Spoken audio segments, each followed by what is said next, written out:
Un jour, j'étais sur le compte de quelqu'un qui chargeait en trottinette, je voyais qu'il gagnait plus de 900 € par jour.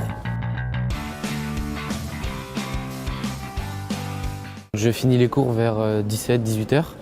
Je regarde sur mon application et je vais prendre des trottinettes, les charger et les redéposer soit le matin, soit un peu tard dans la nuit. Avant d'aller en cours, je me réveillais à 6 h. Je ramenais les trottinettes avant 7 h et quand je rentre chez moi, je me prépare pour aller en cours.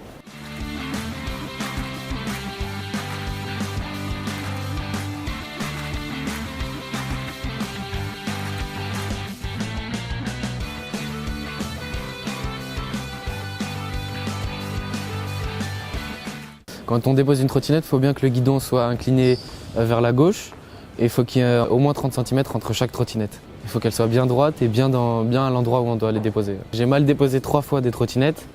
Elles étaient juste pas très bien droites, ça a bloqué mon compte. Si on les remettait plus tard, on avait une diminution de la paye qu'on reçoit. Ou sinon, il y a notre compte qui est suspendu jusqu'à ce qu'on remette les trottinettes.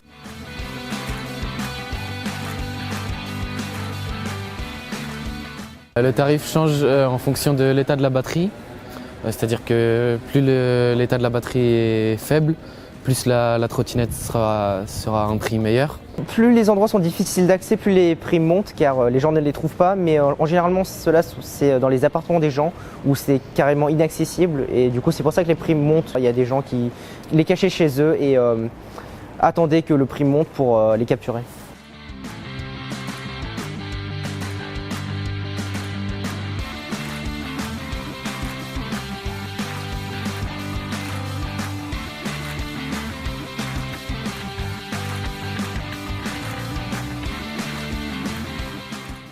C'est aussi la guerre un peu entre les chargeurs, ceux qui sont en camionnette, du coup ceux qui chargent beaucoup de trottinettes par jour. Et ça m'est déjà arrivé de voir deux camionnettes pour avoir une trottinette et ils ont commencé à se crier dessus et tout en disant moi j'étais le premier et tout. Ils en prennent 50 à 60 par jour quoi. 50 x 7 ça fait beaucoup après.